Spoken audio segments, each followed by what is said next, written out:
Welcome to Better Teaching, Only Stuff That Works, a podcast for teachers, instructional coaches, administrators, and anyone else who supports teachers in the classroom. This show is a proud member of the BE Podcast Network, shows that help you go beyond education. Find all our shows at bepodcastnetwork.com. I am Gene Tavernetti, the host for this podcast, and my goal for this episode, like all episodes, is that you laugh at least once and that you leave with an actionable idea for better teaching. A quick reminder, no cliches, no buzzwords, only stuff that works.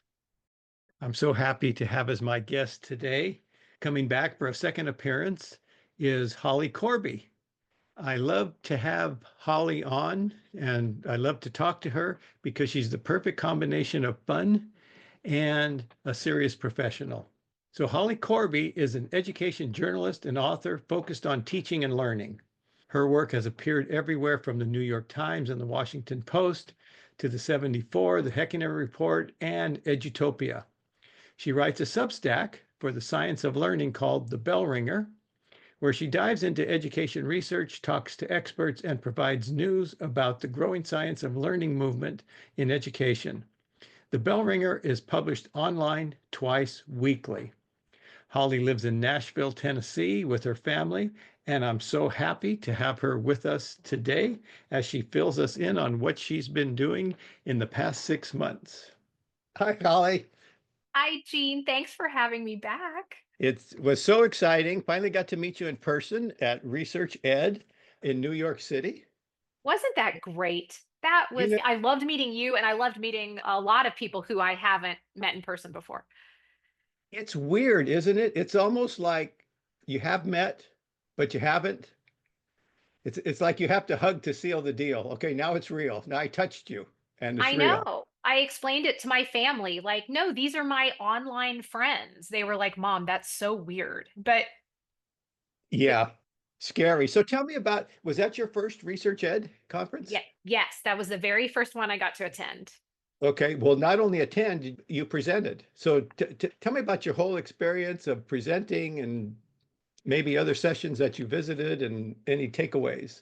Yeah, absolutely. I mean, overall, it was such a great experience. And my speaking experience, so I spoke about my topic was communicating about the science of learning in an age of distrust. And I kind of shared some data on, how the public really we're in this moment where people don't trust science very much and how to talk to people about the science of learning who don't know anything about it. And that's kind of like my big mission and why I started the Bell Ringer in the first place. So I do this presentation about kind of like tools that I have learned over 15 years of reporting of how to talk about this stuff with the public and how to get more people on board. Like there's a cognitive science to learning. But I said at the beginning of my talk, Gene, this is a conversation. Like I'm so used to being the one who asks the questions and not provides the answers. Please, audience, ask questions along the way. And so what happened was this really cool thing is that people jumped in and started saying, hey, well, this is how I talk to parents at my school, or this is the newsletter we send out. I had a school superintendent in the audience that was like, this is really important to me because I'm trying to get my entire school district on board with this. And so it ended up being like this giant conversation, and it was really fun. I really liked it a lot. Okay, so there were hundreds of millions of people that couldn't get to New York City for your session. So what are a couple tips that you have for folks? Okay, let me think about this. Gene, I didn't realize you were going to ask me this. One of the things that I really want to do is make the tent bigger for people and bring more people in. And to me, that means we have to get rid of, and I know you'll love this, get rid of jargon and cognitive science terms that are very hard to explain. And I think that one of the biggest tips is to keep it, especially at first, at kind of a high level, give people a framework to understand how learning happens in the brain, and then stay away from like petty arguments between mini groups in this growing movement. Like don't get into like the arguments of synthetic phonics versus another kind of phonics. Don't do that. Try to communicate this framework of how learning happens. Another one of my key tips is use examples from sports and music. This is a big one to me because To me, the principles of the science of learning are so clear when you explain it in terms of football or lacrosse or volleyball or learning to play the violin in a way that sometimes is less clear in like math instruction. So those are two of the things that I All advocated right. for. Great. So I'm going to put a pin in that sports metaphor, and we'll come back to that later because I think it will be pertinent. I didn't put a pin in, I put an asterisk by it. So we will talk about that. So we spoke, oh gosh, maybe in July last. Yeah. And Yes. since then, I know that, you've continued with the Bell Ringer and you've continued with your, publishing and in the other media that you work in. What other projects are you working on? Or what's your focus and anything new that you've been doing? Well, the Bell Ringer is what I'm trying to do with the Bell Ringer. So the Bell Ringer is a Substack publication. It is a weekly newsletter that I send out to readers, and it also includes some video. And it's all about it's like news, tips, and tools on the science of learning. I want it to make it the place to read journalism and evidence-based teaching and learning practices, go to this one place. So my new project really is trying to expand my reach with the Bell Ringer and add more features to it. So one of the new features I have is once a month, I'm sending out a newsletter called Tools for Practice.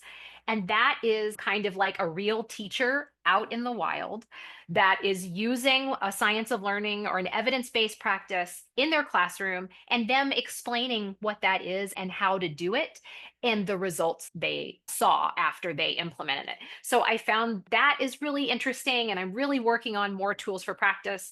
Another feature on the Bell Ringer is interview with an expert.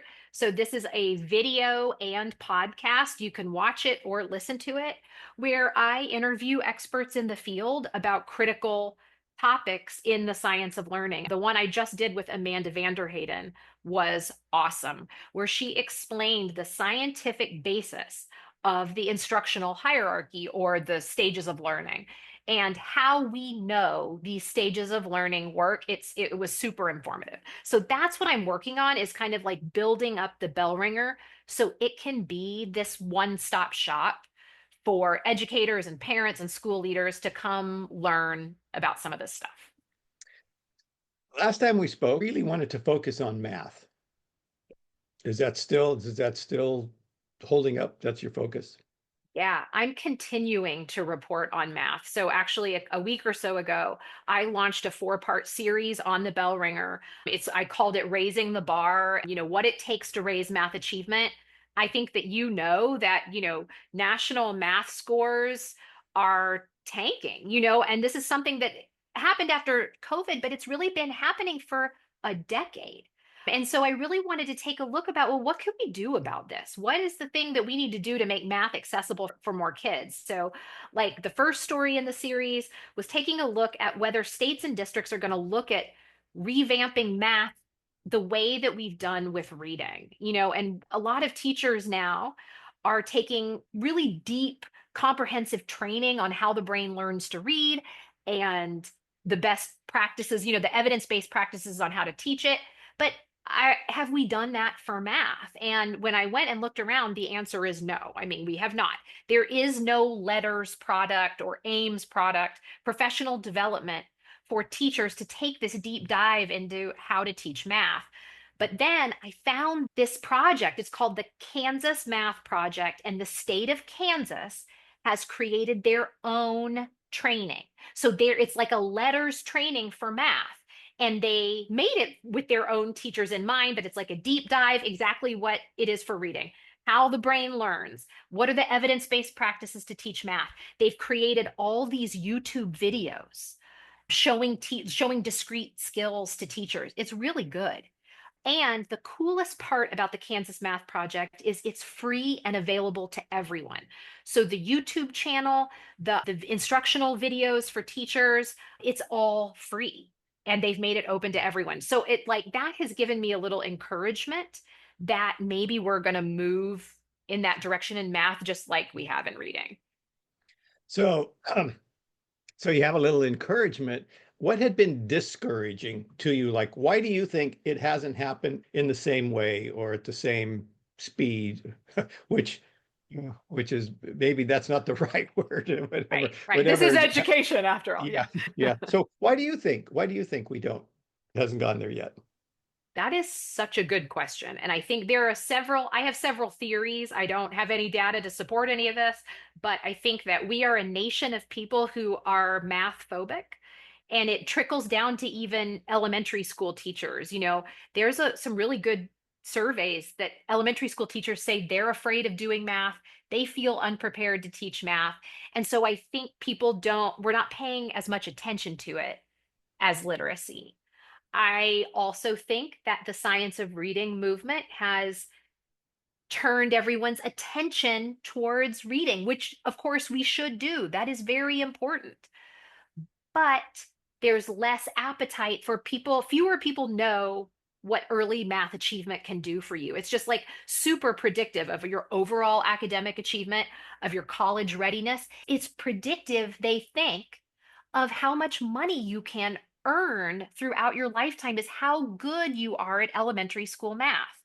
It's more important than people think it is. And I think that a lot of people are missing that. What do you think it is? Well, before I answer that question, which I'm like you, I just have opinions. But I heard a word at Research Ed, and you tell me if it's a real word or if this person made it up. Anecdata.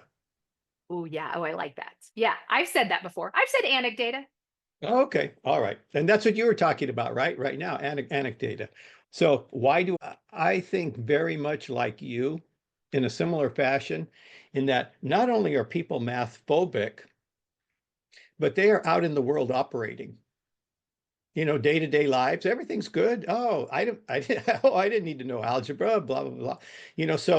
So they can move along, but they need to read. And so I think it's real easy to get behind reading initiatives and let the math lag. So I think there's one thing. And going along with the fact that, like you said, I think my experience in working with teachers for 20 years has been that they're not strong in elementary teachers, not strong in math, not strong in writing for the most part. And that's a generalization, but that's my anecdata. Well, I'll tell you. So today's story, just out today, I put out a special report at the Bell Ringer today. A new report from the National Council on Teacher Quality just showed that they looked at 1,100 undergraduate and graduate elementary school preparation programs, right? So these are programs that prepare future teachers. And they find that they are coming up short in math content. They are at most programs are about one college credit short in teaching teachers the math content. And I think this is really interesting, is they're saying, like, especially in the areas of numbers and operations, arithmetic and algebraic thinking, which is like the foundations of elementary school math. And they're saying college prep programs need to do better. They need to give teachers more math content. And maybe that would solve some of that math phobia. Maybe. I think it's a step in the right direction, and it begs the question is how much math is enough? Because I think that's one of the things that's different about math. Math is an academic discipline that you can major in math. Nobody majors in reading, so you have people who know a lot of math. They all have a lot of opinions on how much math a teacher should need to know to be able to teach elementary. And it's usually much more than what anybody else thinks it is. I know I talked to somebody who we respect a lot, and I asked her how much math she thinks an elementary teacher needs. She says, well, like pre-calc, you know, and I thought, wow, Yeah, yeah. that was way more than I thought. So one of the NCTQ recommendations is that colleges make new courses, math courses that are for elementary school teachers specifically. And I think this is really interesting that a lot of general ed math, college math courses are algebra 2 and beyond, pre-calc and all these things, which is great to know, but a lot of teachers need foundations on fractions, decimals, whole numbers, and the concepts behind them in order to teach those. So I'm with you that, like, I think this report has kind of convinced me that making courses, math courses, especially for elementary school teachers that focus on that content, seems really important. Here's a paradox, I think, as you do your teacher prep program, if you are in, and I'm sure it varies from state to state, because I think you could still have a major in education in some places. You can get a bachelor's degree. Here in California, you get a bachelor's degree in many times it's liberal arts, liberal studies, and then you have some competency tests you need to pass to be able to get your credential. But when you're in those teacher prep courses, the thinking, the mindset of the students in that course, these future teachers, are not, oh, I'm preparing to be a teacher. This is how I'm viewing this course to be successful as a teacher. They're viewing it as, I need to be a successful student to pass this. And Yeah. it's like ships passing in the night, like you're missing the big idea here, you Yeah. know, that this is what you really need. So, That is really interesting to me. So I did a story recently on how some teacher training programs are changing to look more like medical residencies. So I did this story for the 74. So one, you bring up a really good point that a lot of teacher prep programs are addressing. They are putting their undergraduate students into classrooms much earlier. And they are learning how to do things like one-on-one tutoring, or they're shadowing, or they're a para, right? So they get into classrooms, and that makes me wonder if it's to address this problem, is that when you're an undergrad, they're like, we want you to look at these courses you're taking as a teacher would. well, it's so complex. I mean, you need to be able to, hate to talk about the cognitive load here, but you can only concentrate on one thing at a time. Yeah. If I'm an observer in a classroom, like one of the things that I always tell instructional coaches, don't send a teacher who you're coaching in to watch a veteran teacher or an expert teacher unless you're sitting right next to them to mediate what's going on, because it is so complex. And that veteran teacher, is at that fluency and generalization stage Right. that you don't even know what's going on, you know, so I think, yeah, I think it's a step in the right direction. There needs to be, you can't just send them in, is what I'm saying. I know my student teaching experience was a waste, because Mhm. exactly what I'm talking about. I didn't know what was going on. Plus, I was way too smart. It was just too smart for this stuff. Oh, one thing before we go too far, this is not going to be, published, as a podcast for several weeks. So just so that the folks know, they can look in the Substack when you published the article that you just talked about. What date are we talking about? You publishing the article on? Today is Wednesday, April 9th. So it Okay, is, yeah, that report is, I published it this morning. So it is the April 9th bell ringer newsletter. okay, great, great. Okay. I told you I'd get back to youth sports. Let's go. I have two teenage athletes. Yeah. So Well, and I think we miss out. Let me back up a little bit. When I first started working in schools as a consultant, I never mentioned that I was a college athlete. I never mentioned that I was a coach. I never mentioned that I was a PE teacher, because it's just going to shut off. Okay. We're going to shut off. But there are so many similar experiences, about how we learn, and you get how, and we talked about this before, whether it's drama or, you're learning to dance something, everything's broken down into, and yes. the practice is guided. And so, and all of that. But I think there's one more that we can extend the metaphor. And I think this takes care of one of the questions about how much math do you need to know? So have your kids been in programs that have been very successful, sports programs? Yes. So here's what I would bet. I'm just going to hallucinate that those high school coaches have had a lot of conversations with the coaches doing the lower levels. And that guess what they're doing in the lower levels? They're doing the same offense, they're doing the same drills, they're doing the same thing that they're going to know, that they're going to have to know when they get to high school. Is it as complex? No. But the point is, there is a vertical articulation, Yes. that is just based on where are we going. So thoughts on that? Yeah, I mean, absolutely. I mean, I'm thinking about like, and I explained it to someone just this morning this way, like, I think that sports are a way that people can see the science of learning more clearly because the steps to get good at sports are much clearer for people than like the steps to how you get good at math. And so I try to say, like no one would ever hand a football to a couple of kids and say, you're going to discover the game of football. Go out there and just try it, and just see if you can figure out how that would never happen. No one would ever do that because, like you're saying, there is this very clear progression of skills. And all the coaches know it from the high school to the middle school to down to the Pee Wee football. And that it's a very organized plan to move kids from one step to another. And it's interesting that families know that works.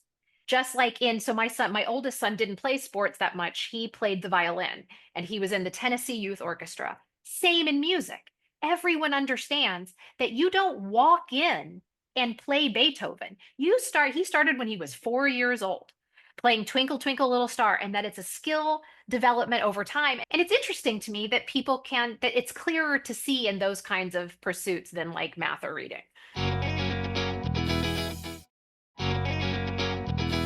And the irony is breaking those things down, breaking those skills down and practicing and all of that. And that's how I wanted to prepare my players during the week. We're going to break these things down. And guess what? I was performance based because on Friday night we had to go out in the public and perform. So again, this is not a mutually exclusive type of thing. And I think, does that get in the way of math that we're looking at either or things, or what have you found? Yeah, I mean, that's a really good question. And I think about it all the time, right? Because you do, if you're a basketball player, you do learn these discrete skills. And then you have to go out on the floor and you have to figure out when to use them and under what circumstances. But that's exactly the way math is. Because when you learn your multiplication tables and all these skills, then you get a story problem and you have to figure out how do I use what I know, like depending on the context of the situation. I think it's very similar, but because of how the public conceives academic learning, it's harder to wrap your mind around that. But I think it's incredibly similar. That's why I think sports is such a good metaphor. So that's why there's no agreement. So what about evidence? Why do some folks do not follow evidence, do you think? Yeah, I mean, this is a really complicated question, that I think that we also are living in a time when the gatekeepers are gone as far as the amount of information that people can receive. And so, because basically the internet, right? Like, because of the internet, people can put all kinds of information out there, whether it's true or not, or varying levels of true. And it's like information overload for people. And so that's what makes it so hard to describe evidence, and there was a lot of talk about this at Research Ed is about, you know, all these products say that they're evidence-based, right? But some evidence is better and higher quality than other evidence. And so how do we help, especially school leaders and people who make these kinds of decisions, know the difference? The best explanation that I've heard is a professor named Ben Solomon on Anna Stocky's Chalk and Talk podcast. He does such an excellent job. They break down a study and he kind of highlights things in the study that are like red flags to him, like that is not a high quality study and here's why. And that kind of helped me. But as far as like communicating that to the public, Gene, I mean, I am still on that journey. What do you think? What do you think about talking to people about evidence and evidence-based practices? Well, there's two groups of people who I talk to.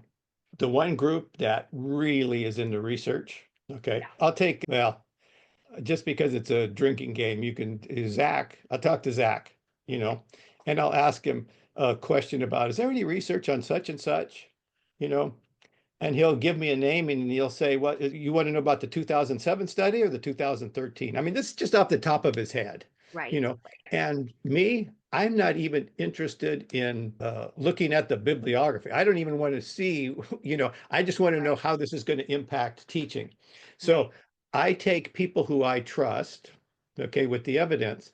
And then when I present to teachers, I don't need to present a lot of research. In fact, I present very little because of what you just said before. Everything is research based. Right. So I just describe what happens in the classroom. And we talk about the fact that, you know, when you use your lessons in the textbook, do the kids get overwhelmed because there's so much content? Yes. Okay. Well, let's reduce it. You know, we don't even have to say cognitive load Right. because they know that this is true. So go about it that way. I am all about how is this going to impact the classroom.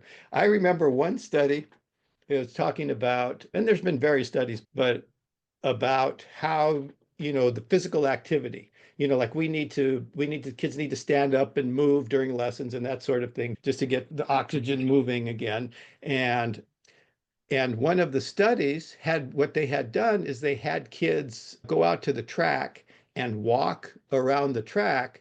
And then I don't know how, I don't remember the methodology, but then they would gauge, are they able to remember more after walking the track, et cetera. And then, what one school did? They told the teachers to have class while walking around the track. I mean, that's how goofy it gets. Yeah. So I think it goes Right. back to what, had said about taking a look at, and analyzing the research, evaluating the research.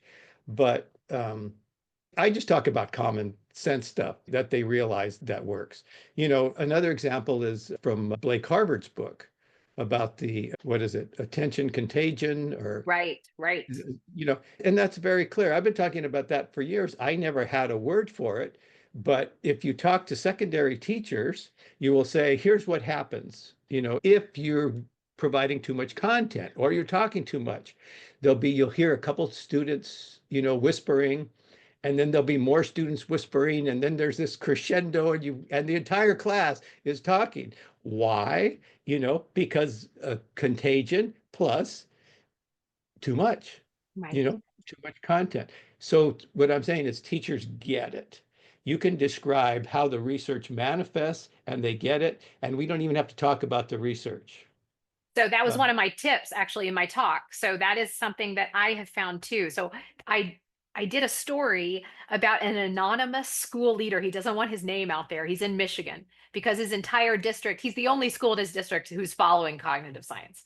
But he said, if you came into my elementary school and talked to my teachers and you said the word cognitive load theory or working memory, they would have no idea what you're talking about. But he has talked to them in this way, Gene, like this is what works, and they all agree because they're teachers and they see it every day. So like overloading kids with too much content. So he was like, I have totally couched it as this is common sense. This is what works. Let's stick to these principles, and never said the word science of learning. I think once we label anything, once we label anything, like for example, Lucy, okay, Lucy Calkins, okay. Once Yeah. you talk about once her name comes up, and and you might ask a group of teachers, so what's your reading program? Oh, we do Lucy Calkins, we do this. Once you name it, then it's easy to get rid of it. Yeah. Even if there were good parts of it, what are you doing now? We used to do Lucy Calkins. Now Yeah. we're doing, and I Yeah. think that's a problem too. But what's interesting about that is that what do publishers and people who sell programs want to do? They want to brand their program. Right. And so Right. Yeah. what And I a mean, and I have a little empathy for that too, because, if you're in the business of communication, you want something that sticks. You want a phrase, or, look at Emily Hanford in The Science of Reading, right? Like she has been so successful in getting that phrase to stick. And it's important that people have a way to recall that, like that yeah. body of work. But I do understand what you're saying, that it does then mean that a lot of these things lose their meaning. They lose the important stuff that's underneath it. Yeah. Yeah. It's always a joy, Holly. Hey, Holly, you have any more questions for me? I mean, not today. I kind of want to hear what was the best thing you saw at Research Ed? The best thing I saw at Research Ed, I got to meet some people who I had wanted to meet before, and I had never even had an interaction online with them. And so that was exciting to me. I got to meet the Writing Revolution folks, and that was important to me because I am very particular about who I want to mention. Yes. And when I saw what they did, they taught a sample lesson during the session. And I'm going, okay, so I'm all in. I'm all in on this. I mean, this makes so much sense. So that was a big one for me. Yeah, Wonderful. yeah, yeah. Holly, let's not wait so long. I know it's always a pleasure being here with you. And I am so proud and happy for the Bell Ringer to sponsor this podcast. That makes me very proud. Oh, thank you, Holly. Me too. And we will talk soon. Great. All right. Have a great day, Jean. If you're enjoying these podcasts, tell a friend. Also, please leave a 5-star rating on Apple Podcasts, Spotify, or wherever you listen. You can follow me on Blue Sky at G Tavernetti, on Twitter, X, at G Tavernetti, and you can learn more about me and the work I do at my website, tesscg.com. That's TESSCG.com, where you will also find information about ordering my books, Teach Fast, Focused, Adaptable, Structured Teaching, and maximizing the impact of coaching cycles. Talk to you soon.